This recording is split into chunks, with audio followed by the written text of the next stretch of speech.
Phoenix. I'm assuming it's a little less crowded on the roads right now, but we're down here on an acre with a view of a mountain and the desert, and it's just a little more relaxing, a little slower paced. I've been doing consulting work for quite a while now around strengths and DISC and strategic planning. I do a lot of executive leadership team coaching. I'm also a facilitator with the International Chair Academy, and that's where I met a lot of you. You were members in a Chair Academy, or I met you at a Chair Academy conference. So that's probably how we hooked up. And you don't need to know a whole lot more about me. I am an appreciative inquiry facilitator, DISC, strengths. I'm certified in CQ or change intelligence. So if there is anything I can do to help you or your college or your organization in any way, just holler at me, and I'd be glad to chat, and we can figure out what we can do to help you along the way. This is the website for the resources. There's nothing there that you would have to have in front of you right now while we're doing this. Yesterday, yesterday we talked about strengths, and there was some materials there, and then the day before that in Hope, there's a few things that might have been helpful during the webinar. Today, it's just kind of a reference of what we're talking about. So it isn't something you would be required to have in front of you by any means, but if you want the handout, I really would appreciate feedback. There is a link there to a Google form. I would appreciate it if you have the opportunity to click on that and give me any feedback about what we're doing. And I will get the session recorded and up sometime in the next 24 hours. It takes a while for it to load, and then I'll get that done.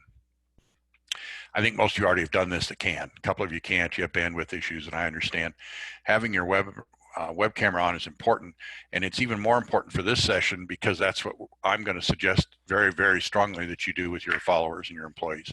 I know there are some bandwidth issues. We talked about that yesterday in the session I had in Southern Illinois, and there are some bandwidth problems. People were using literally their hotspots on their phones to try to join in, and they've got their husband or wife is in another room working from home, and their kids are in there trying to go to school on Zoom, and there's just not enough bandwidth in their house to do it. And certainly we understand that, and we have to accept that.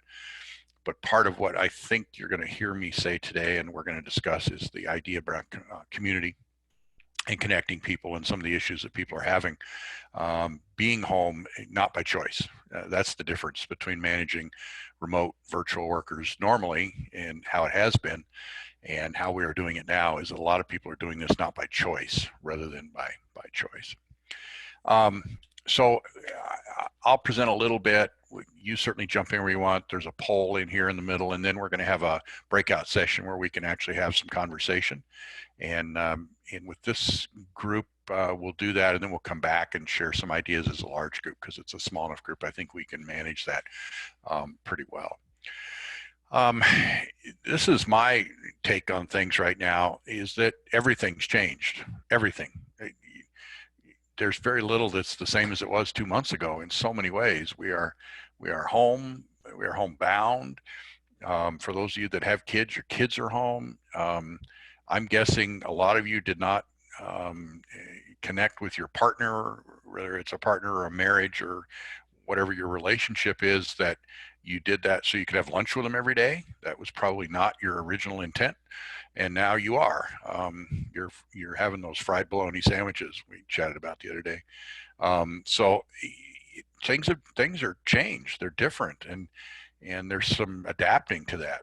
However, nothing's changed. We've still got work to do. A lot of you are in higher ed, and the students are still there. They're online, and we may not have as many of them, and next fall we may not have as many, even more so.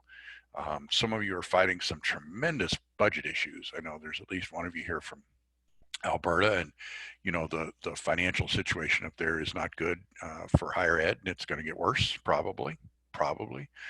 So even though that's bad, that's not changed. You've had financial trouble before. We all have. So we're managing things that we've managed before.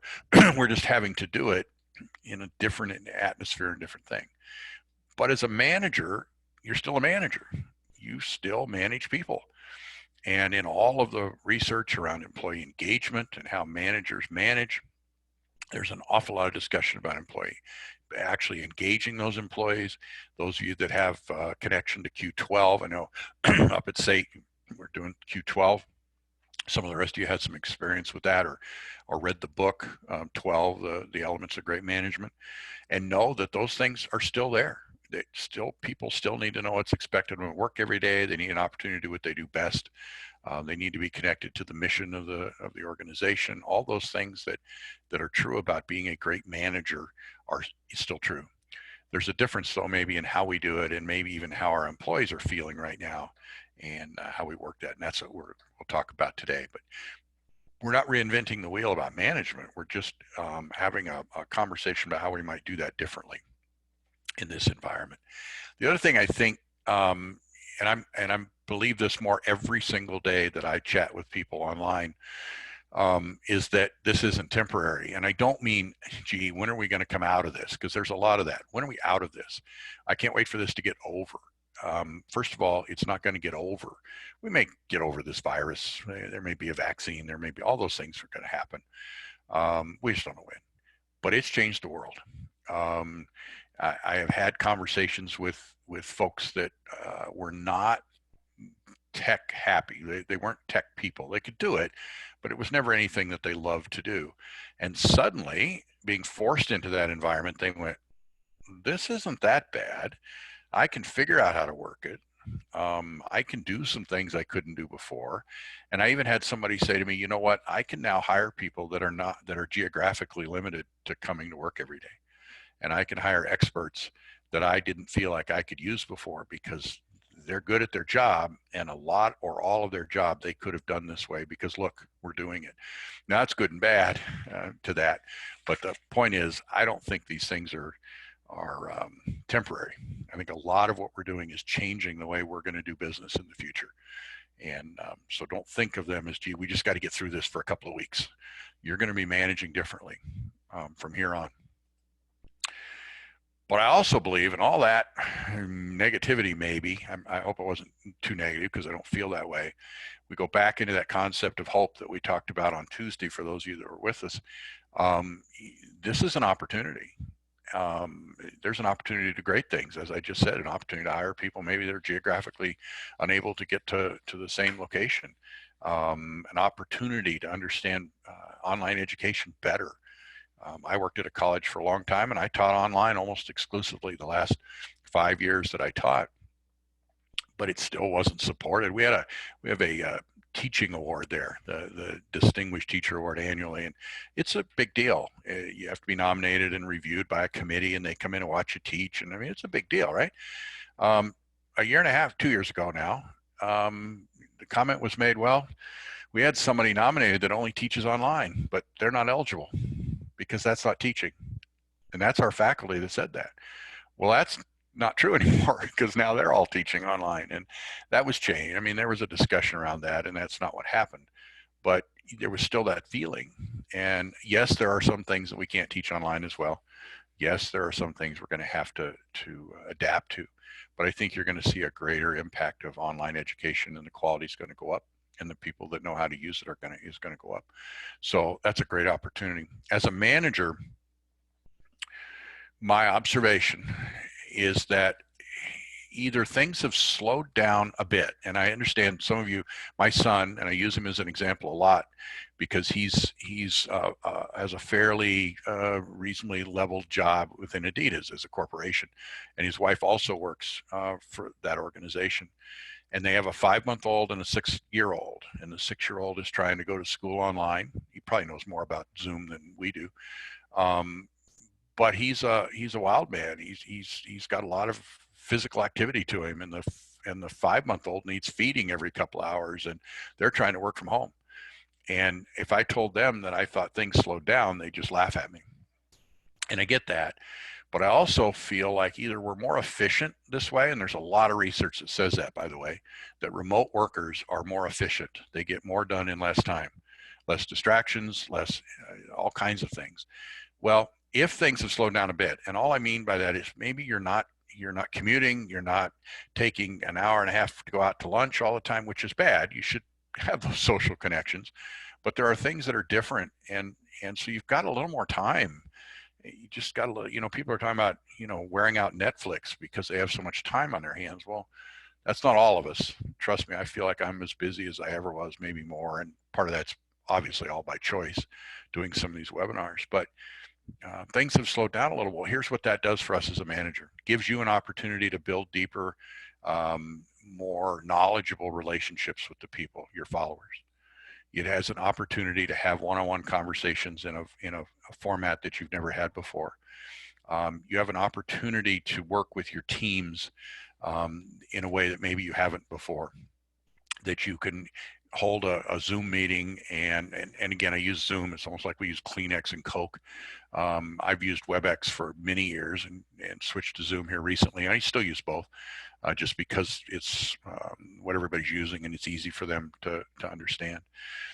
But you can spend time with your teams doing some team building that maybe you didn't have time before. You'd always meet as a group or as a department, and you'd be right into the work, bang, bang, bang. Maybe you'd have a minute of chat and then you'd be into work.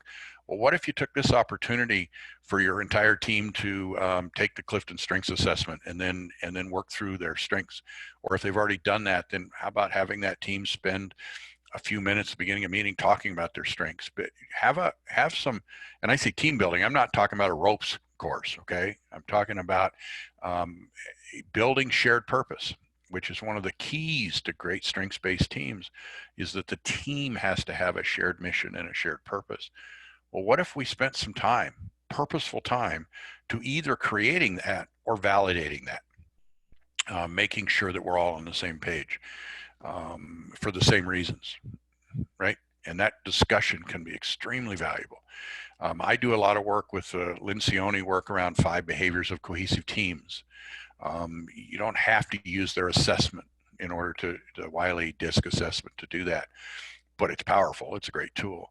But what if you spend some time within your team building vulnerable trust so that you can have productive conflict, so that within your department you can have conflict in a positive way? And if that seems difficult to you, then check in next Tuesday and we'll start to talk about that, because next Tuesday and Thursday are both about productive conflict, and on Tuesday about civility and interest-based approach, and then the Thursday will be about actually creating a script to have crucial conversations that will take that paradigm from the writings of the Vital Smarts people in their Crucial Conversations book. So I think there's some opportunities. I think the other one is, we had this discussion yesterday about scenario planning and future planning. We become so operational, especially in higher ed, because it's in front of us and there's so many things to do, and students and budgets and reports, and we're just so busy doing what we do today that it is harder for us to think about what's going to be different next year or 2 years or 3 years. And yes, there's some IR folks that are doing some research for us. And yes, you have a strategic planning committee. I would assume most of you are in a business that has a strategic plan somewhere. I doubt you could find it. You might, unless it's online and it has you can search your organization's name and then strategic plan, it pops up, because we don't really have a connection to that. And if it is, it's often operational, not strategic. So here's an opportunity for your teams to start talking about, what are we going to do next spring? Yeah, next fall, we don't know. There's still a lot of ambiguity on how online we're going to be. Michael, I read a note today that some of the top tier, football programs are not going to play football in the fall. They're discussing not having NCAA football in the Bulls teams. Are you, Michael, you going to have sports next year, you think? Yeah, I hope so. Yeah, exactly. The fall is what it's going to be. That's right. We just don't know, do we? Yeah. And so some of that is undone, but can we do some scenario planning? Can we look forward as a group and say, well, if this happens, we could do this, and be prepared for it? I talked to a president yesterday that said, we started working on this before we got shut down, because we knew we were going to have to do some of this. We saw it on the horizon. Well, they were much better prepared than other places where they just got dumped into it and went, oh my. Maricopa, for instance, they gave all the students an extra 2 weeks off so that they could get back online. And okay, that's fine. And they extended the semester by 2 weeks, and that's all good. That's not wrong. But what if they could have just jumped in a little quicker because they prepared for it a little better? So here's your opportunity to do that. So that's a lot of talk about opportunity. I get it. but I just want you to feel like there's great opportunities in this. This isn't just, oh, it's a terrible thing and we got to get through it. This is a good thing. No, it isn't. But there can be good things come out of it, and I think that's that power of hope that we talk about. So I'd like to put up a poll for you. Now I got to go find the poll again, because sometimes on this, when you turn on one screen and another, it all disappears. I'm going to click up a poll. And what I'd like to ask you is, how are you feeling right now about working at home? Okay, your emotion, and if there is an other choice, you're certainly welcome to collect that. So if you would select one of those for me.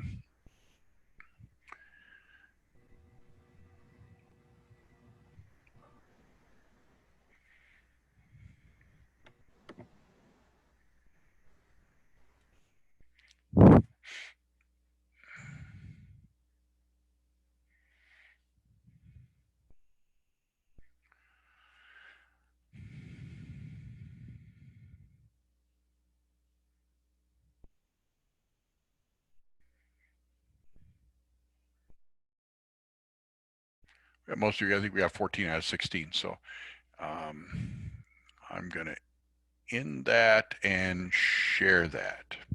This is a pretty positive group. Maybe that's because I just talked about opportunity before I had you vote. This is a pretty positive group. However, it's a small group, so percentage is right. There are several of you that feel disconnected, several of you that feel socially isolated along the way, and anxious.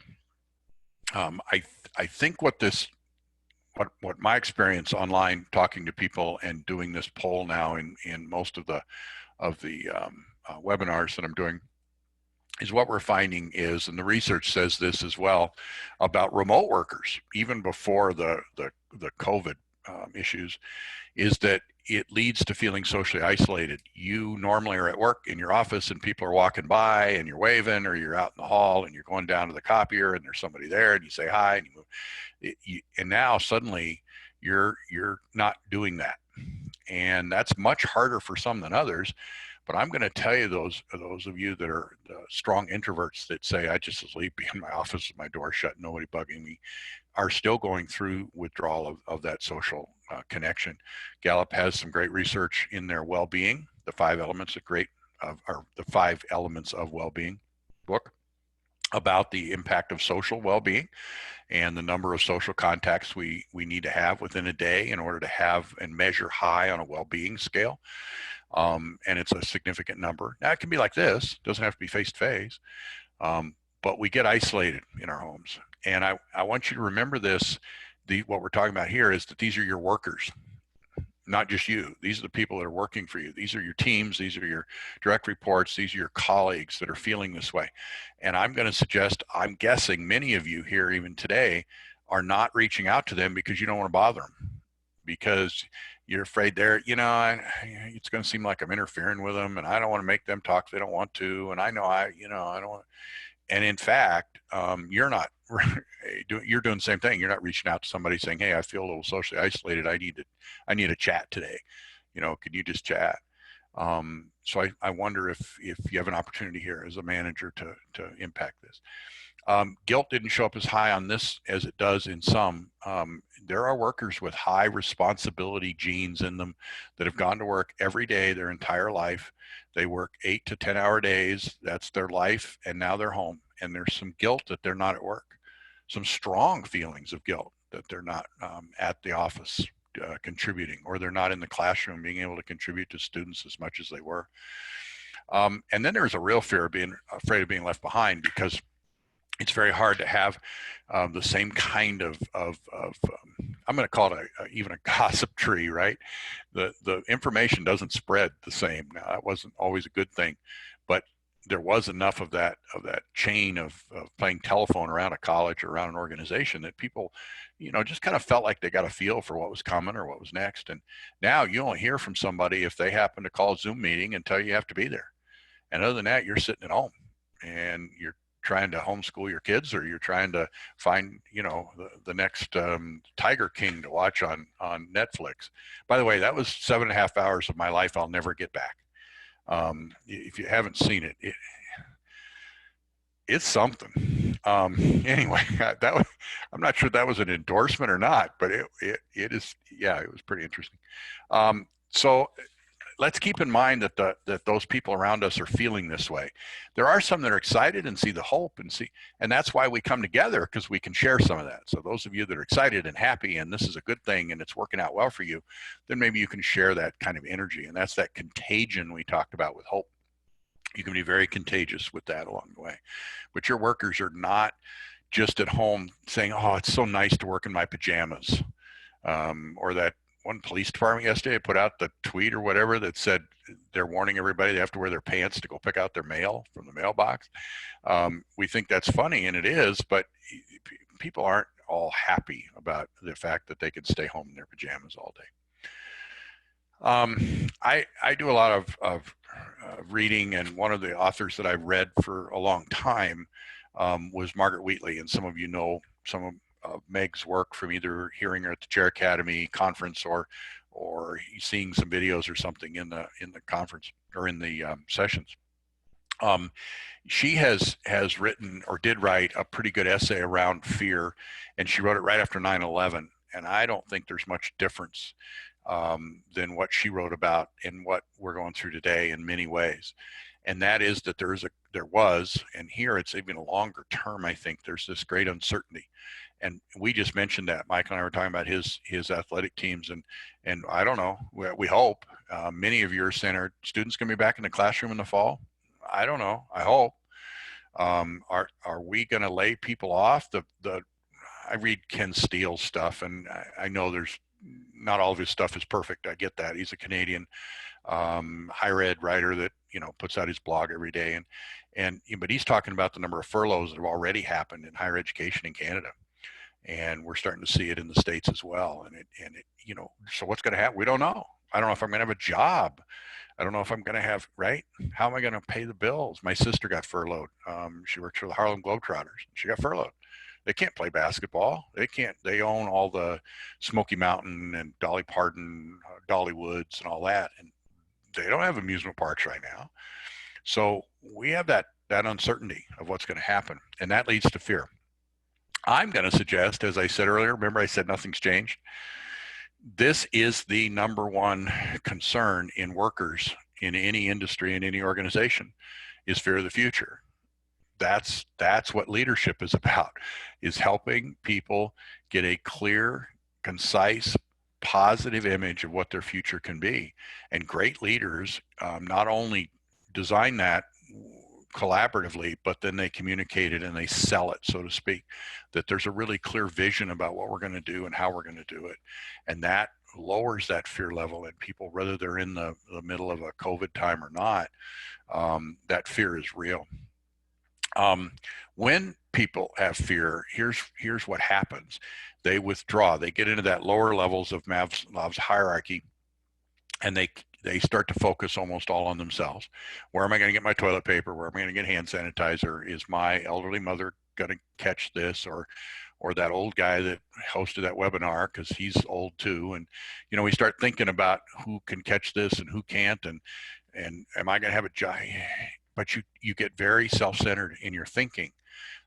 It's a natural fear reaction to that. You start to focus on smaller details.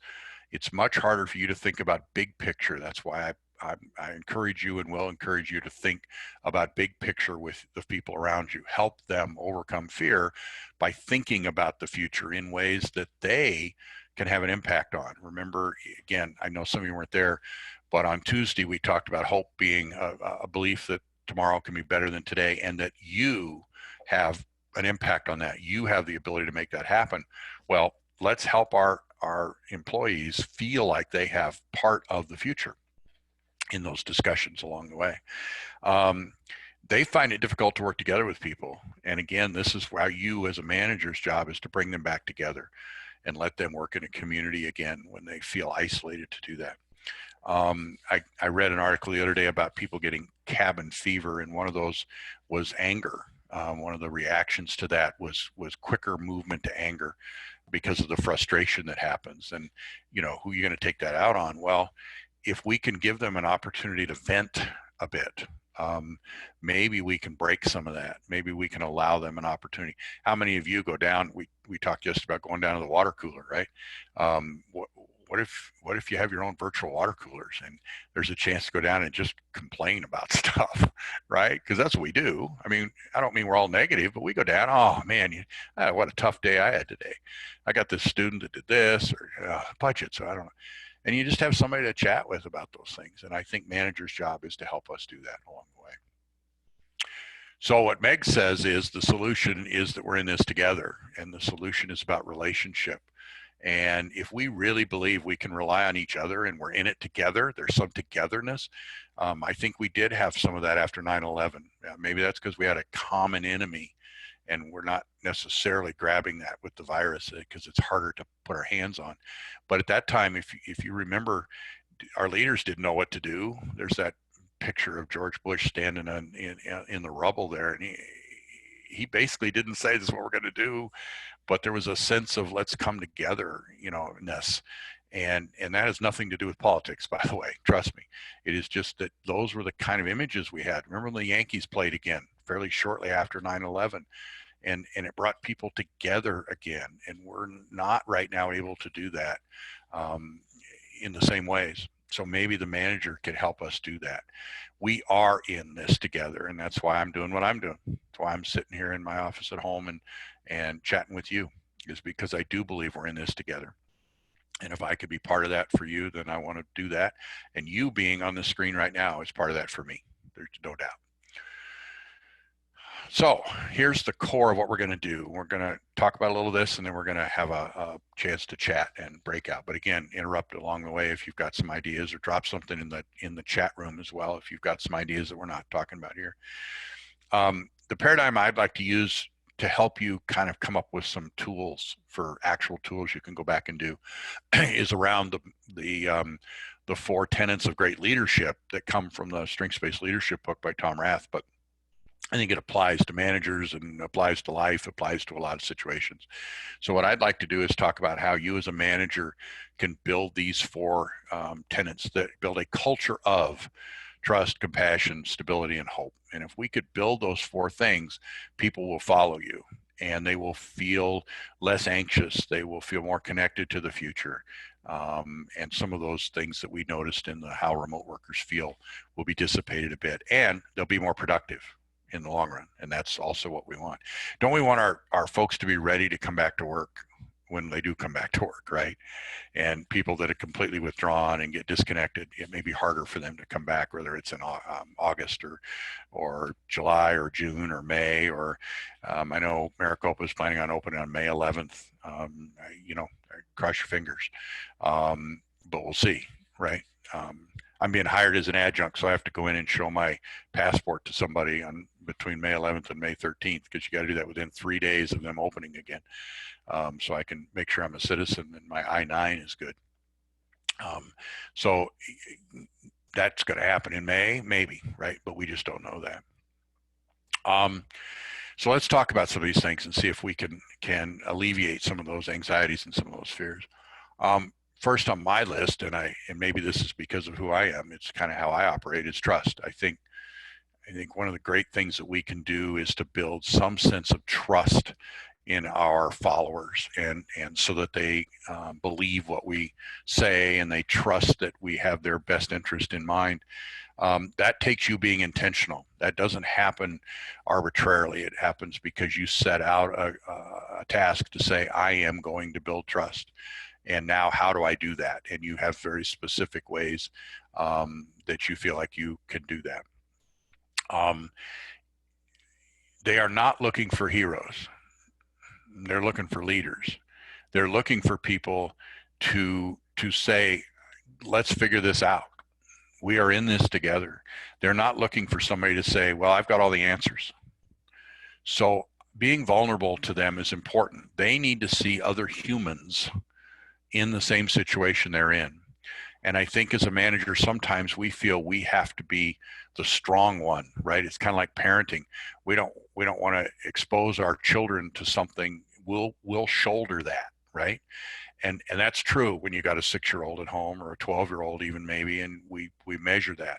But with employees, they need to know that you're also anxious, that you also don't know for sure about the future, that you also have kids at home that you're trying to manage and manage work around that you have bandwidth issues, that you have technology issues, that this isn't easy for you either. They need to hear that, because that builds, again, community, builds us together, brings us together. So don't be afraid to be vulnerable. I'm going to suggest that's all the time for managers, not just in the COVID era, but let's be vulnerable and be human with our employees. Be humble.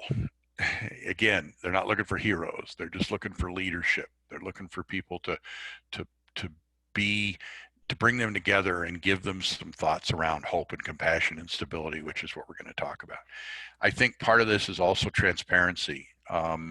If you're hiding stuff from them because you're afraid to tell them, I think it's going to come back and create a distrust in you eventually.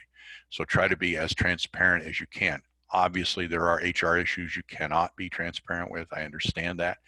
But I think protecting your employees from things is sometimes not the best path. I'm going to suggest that you be accessible. But, and there's a huge however in that, there's a huge but in that. And that is, you must set boundaries on how that can be. Accessible. I coached somebody yesterday, one of my coaching sessions that I'm under contract to do, one of the executive coaching things I'm doing. He said, one of the things that's changed for him is now that his employees are more often emailing him at 1 o'clock in the morning and 6 o'clock at night and on the weekends, and they never used to do that. Okay. They shouldn't be doing that, because their own well-being is sliding, and so is his, right? And so we talked about him and clear expectations, which we'll get to, but about having clear expectations of what he expects of them. And maybe that is their work time now. Maybe they didn't want to work 8 to 5, and now they can work at night, and that's okay. That's flexibility is great. But he probably for himself first needs to set boundaries. That's the first piece of this. So that I teach online. I have my assignments due on Sunday night at midnight. I do that because I figured I give the students the weekends. A lot of them work during the week. Why have it on Friday night, right? Give them a chance to do it on Sunday. Well, I'm convinced that if I moved it to 1 a.m. and then 2 a.m. and 3 a.m. and 4 a.m., I could keep them up all night, because they're going to wait till the last hour anyway. But I get so many panicked emails at 11 o'clock on Sunday night. Well, I have barriers, and I put it in my syllabus, and I'm not awake at 11 o'clock on Sunday. I'm old. I'm not awake after 9 o'clock most nights, right? So I'm not going to answer those that quick. I'm going to answer within 24 hours during the week, and I'm going to answer on the weekends when I can. So I've set boundaries. Well, I think you have to do that with your employees. Your well-being is important. However, you must be accessible. They must be able to reach you easily. And if that means Zoom, I think that's the best, or some virtual meeting, so that they can see your face and you can see them. It would be no different than them being able to walk in your office. Most of you will say, I have an open door policy. Yeah, okay. And that means your door's standing open. And most of you really do. I know a lot of you well enough to know that that is true. It makes your day harder because you keep getting interrupted, but you want to be open and accessible to people. Well, how are you going to do that now? You have to make yourself accessible. But you can do it with office hours if you wish. You can say, look, I'm going to be accessible every day from 9 to noon. Every day. You reach out and I'm there. I don't care. If you're in Zoom, use the wait room. Turn on your personal meeting room, right? So that you have the same login every day, every moment. Use the waiting room. So if you're talking to somebody and somebody else pops up, they'll just sit there for a minute while you finish this conversation and start that one. Or if you can bring them both in at the same time, great. You have the ability to do that virtually, and I'm going to strongly encourage you to do that. Although it can fit here, or it can fit in the compassion. Since we're talking about boundaries, I'm going to mention it here. I would also encourage your employees to set boundaries, and when I say that, allowing them, you being flexible enough to allow them to do what we call time chunking. There is research, and there has been for years, that remote workers are actually more productive than non-remote workers for intellectual thinking kinds of jobs. Okay, we're not talking about task oriented. We're talking about those that are thinking and processing and doing actually are more efficient. They have fewer interruptions. They focus hard on their work and then they go take the break, right? Whereas at work, um, I worked with two administrative assistants in a department once, and one of them was always busy. Every minute of every day, she was busy. And if you handed her something, she goes, "Okay, I'll get to it," and she would, but it was never quick. It wasn't slow; it just wasn't quick. The other one was often sat and read a book, and you looked at her and you think, what are you doing? You're getting paid to be at work, right? But if you handed her something, it came back perfect within just a short period of time because she was really efficient. And the other lady worked 8 hours a day and she didn't want to appear not working. And I don't mean she slowed down on purpose. She was a great administrative assistant, but she paced herself, right? She's got all day to get it done. I'll get it done. And yet, if we have the ability to chunk our time so that we can then go into our house and vacuum our carpet or go be with our kids or go do something else, we become more efficient and we can get more done in less time, which means that they don't need 8 hours to do 8 hours of work. They might only need 5, right? They might be able to do it differently. So I would encourage them to, I would encourage you to allow them to do that. I would encourage you to help them set those boundaries with reasonable expectations. Now, some of the people you're managing have to deal with students at a certain time online. I'm not suggesting you change that, but that you give them some freedom to build that work schedule around that because it's different now. The idea of productivity is the same as a seat time is not true. It's just not true. You know that in your students. Just because they're in the classroom doesn't mean they're learning. Well, just because your employees are sitting at a desk for 8 hours does not mean they're getting anything done. So it's about productivity at the end of the day. So I just would encourage you to think like that, and that'll build some trust and will contribute to the idea of compassion. It's important that we have a culture of compassion, that people feel that we're compassionate. That does not mean you virtually or actually are hugging them, or that you've got great empathy in your Clifton Strengths, or you're a high I and an S in DISC, or that's not what that means at all. There are great leaders that build compassion by making sure that they have good insurance programs for their employees, or they've managed to set their work schedule so that it empowers employees, and that's compassion. It can be either. It can be all of those things. So what am I going to suggest that you think about in compassion as a manager is to come back to that. We're all in this together. And that means these people, that's terrible. Everyone has families and things going on and life to maintain behind the scenes. And now they're home where that stuff is right in front of them. And as you know, many are in situations with children that, even though they had children at work, their children were at school, or they had caregivers and now they don't. And so they're the primary caregiver, and they're becoming a third grade teacher, and they're trying to teach new math to a kid when, the last algebra you had was 20 years ago. So, there's a different set of things going on. And I think we have to understand that families and pets and distractions are all just part of it. They're just part of it. And we have to embrace it. We have to, when somebody has a kid walk in and say something, or somebody else walks by in the background, say hi, and include. So there's a sense that you care about them as human beings, not workers. All right. They're not just workers. They're human beings with lives and things going on behind the scenes. And I think that opportunity to do that here is a good one. Keep in mind that one of your priorities should be employee well-being. Right? How are they staying well? Are you providing them, if possible, with opportunities? My wife is a workout fanatic, unlike her husband, and she's working out more now than she did before we were in this, because she does it online. Her Orange Theory classes are online now, and she probably takes 2 of them a day instead of 1 by driving down there. Her yoga studio is online. She hikes and then works out, versus it used to be a hike one day and a workout the next. She's found ways to be physically well, but we also have to think about social well-being and intellectual well-being.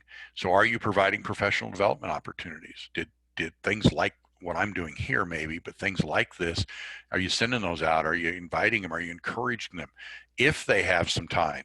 Because some of your employees don't have as much to do.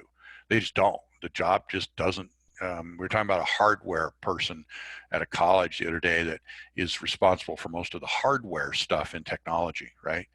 What are they doing? They're not pulling wires and setting up computers. And well, is this an opportunity for professional development?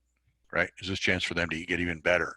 And are you encouraging that? Are you enabling that? Are you finding ways that they can do that? LinkedIn right now has a lot of free stuff on their learning platform, whereas they used to charge for it. They've opened a lot of that up to be free. So there's a lot of resources out there for all kinds of learning that can be done. And I would encourage you to do that. A couple of ideas, and that's all they are. I got ideations. There's a couple of ideas of folks that have done this that found it to be successful. I know somebody who hosted for employees. They had their meeting, and then they had a BYOD, and the D could stand for. It was up to the choice of the person. Either you bring your daughter, your dog, or your drink. And after the hour or so of chatting and doing business that they had to do, or 45 minutes, then they all, moved their web camera down so they could sit with their dog, or they had their daughter come in and sit with them, or they picked up a drink. Now the drink can be a cup of coffee. It doesn't have to be a drink.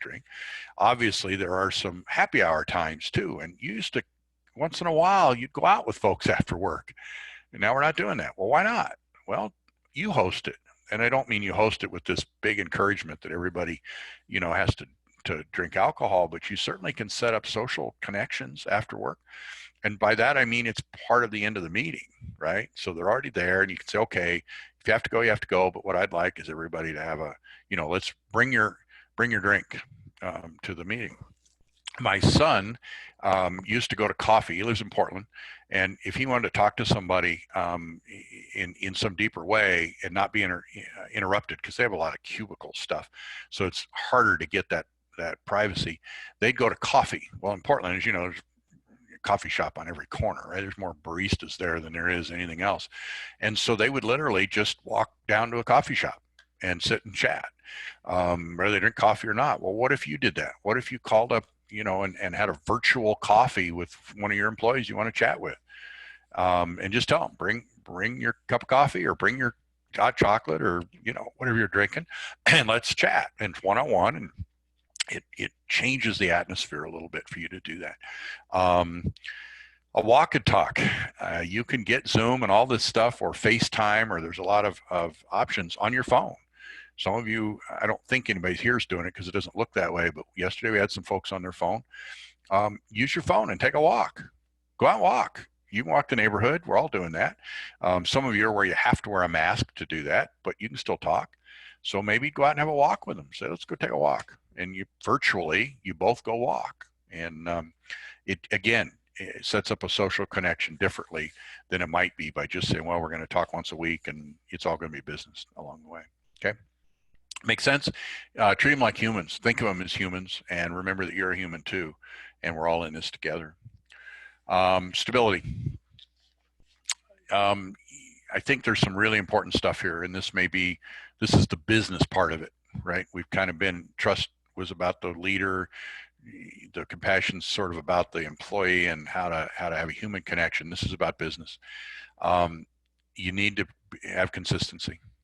And by that, I mean they need schedules. They need to know that things are going to happen in a certain time in a certain way, because right now everything is uncertain. And that idea of, well, I'll call you when I need you, or, just all of a sudden you get, I do some work with a group that I got a note the other day that said, we're going to have a webinar tomorrow at 10 o'clock. Well, I'm on here. I can't do that. And it was like, there was no notice, and there wasn't, give me some consistency in how we're going to communicate. And I think that would help. And it will definitely help your employees. Communicate often. And I'm going to guess some of you have pushback to what I'm about to say, but all of the research supports this. Okay. You should be communicating. I will caveat this only to say that dependent on the number of direct reports you have. Okay. Obviously, if you have a huge department of 50 direct reports, you can't do this. But if you have a smaller connection, you should be talking one-on-one with everybody in your department every day. Oh my gosh, how can I do that? Well, if you listen to Buckingham's stuff when he writes in his 9, mistakes in leadership or whatever he's talking about right now, he'll tell you need to do that in person, right? Because that was before this. And he's actually pretty direct in it. He says, if you can't do that or you don't think that's necessary, then you shouldn't be a manager. Now, that's strong words. And I won't go that far. But I am going to suggest that if there's any way that you can do it, you ought to make connection with every employee every day. And email isn't the way to do that. You could do it occasionally. And if you can only meet once a week with them one-on-one now, that's fine. I get that, because you got 26 employees and you really can't meet with all of them. But those of you that are leading a team of 6 people or 7 people or 4 people, I'm going to suggest you set up a time with each one of them that you can have a 15, 20 minute just to check in with them if you want. Now, an option to that, or in addition to that, however you'd like to schedule it with the people you have, is what we call team huddles. I'm going to strongly suggest, beyond maybe you should do it depending on the size, you should have a team huddle every day.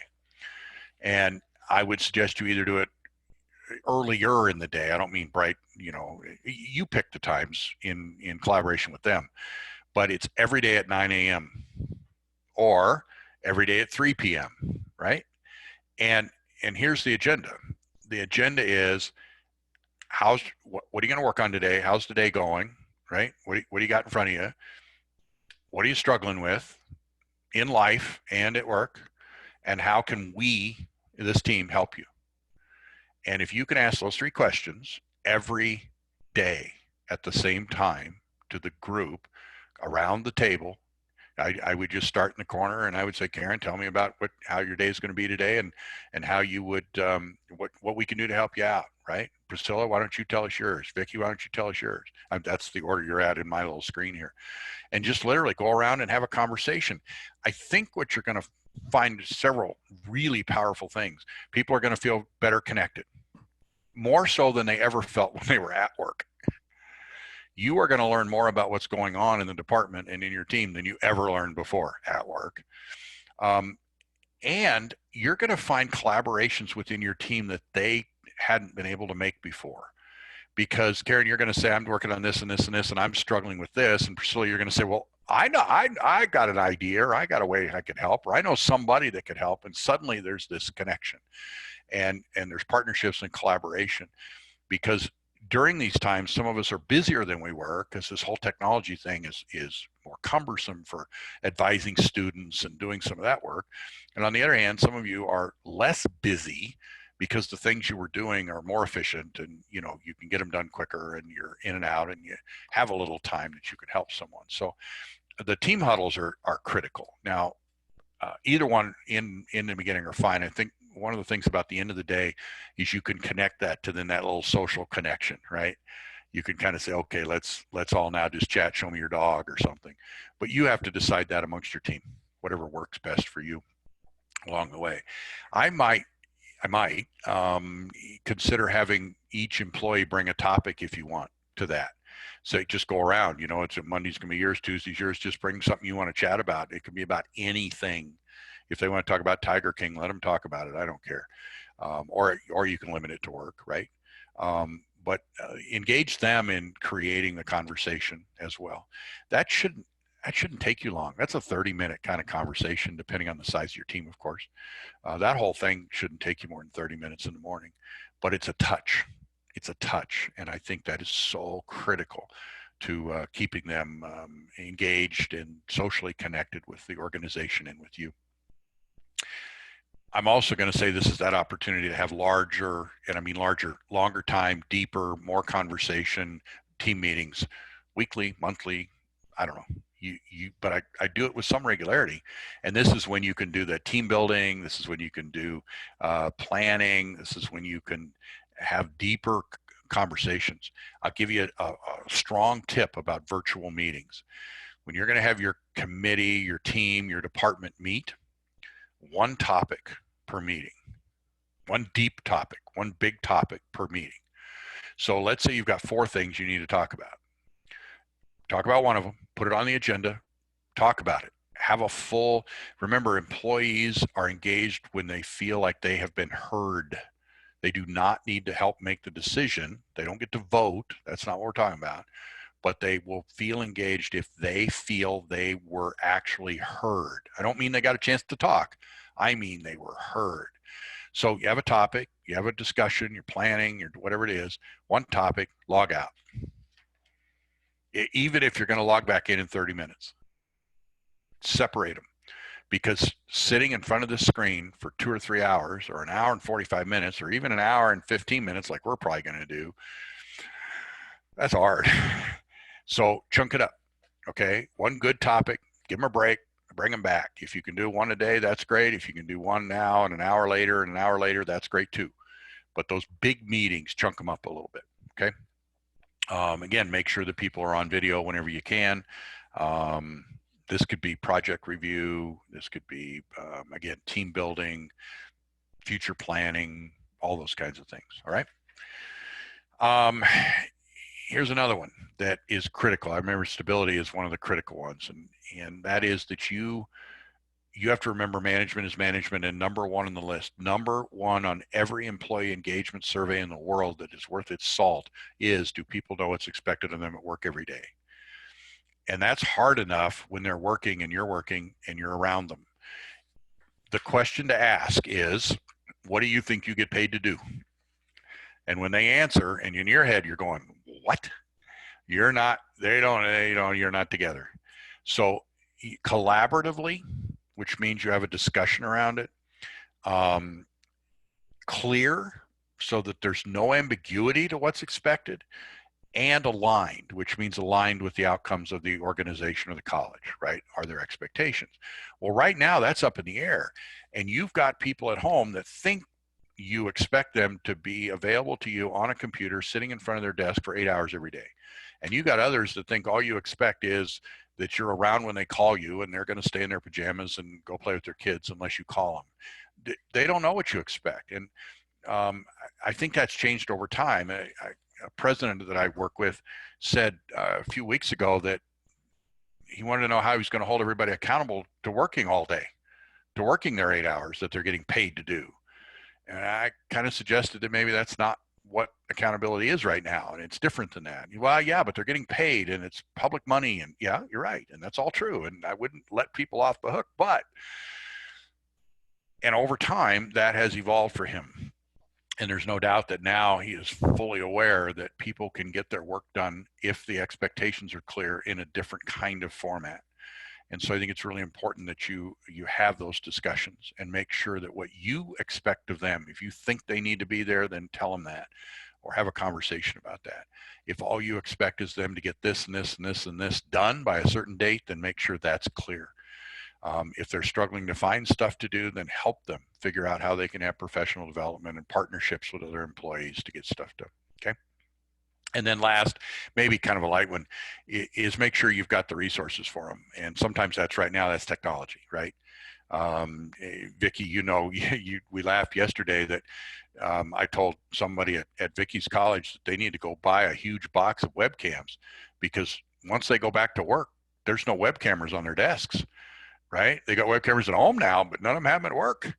And yet this is a great way for people to meet in other ways. And this is a tool. I do a lot of my coaching this way. And it's like, so there are some resources that may need to be provided differently than they've been before. Okay. Different ways of doing things.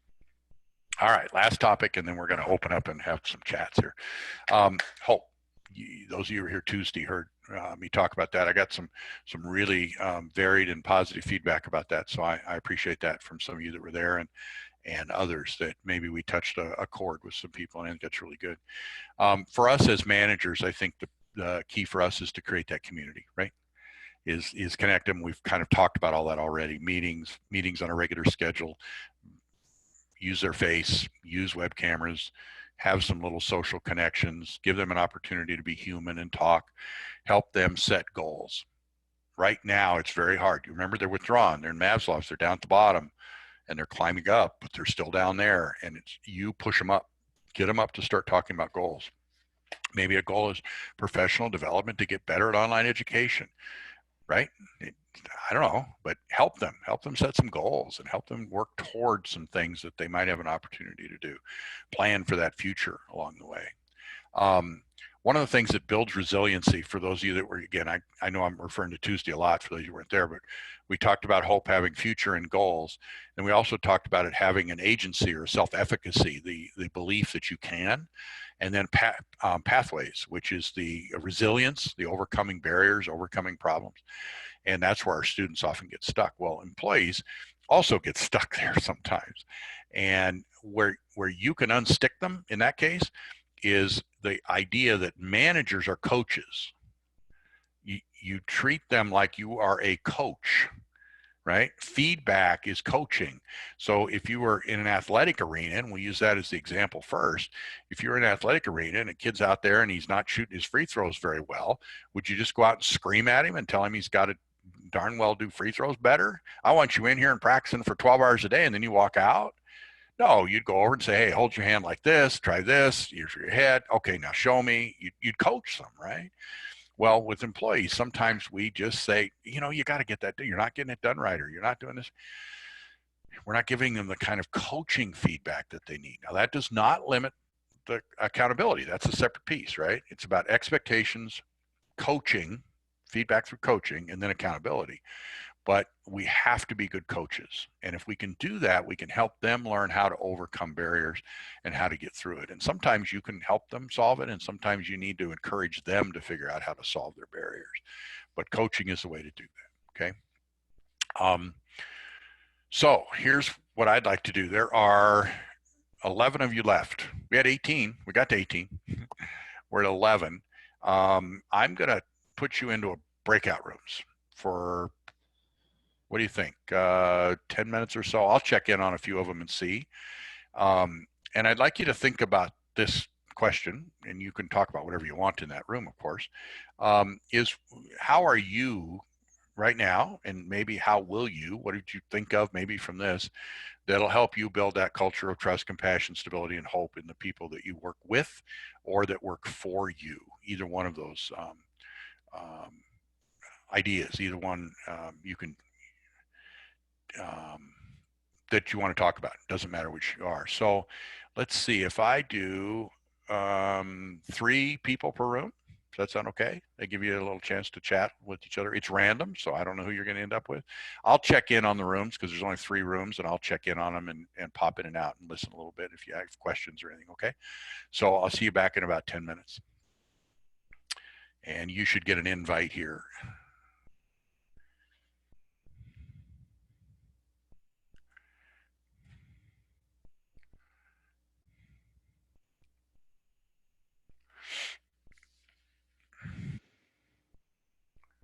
And doing that stuff.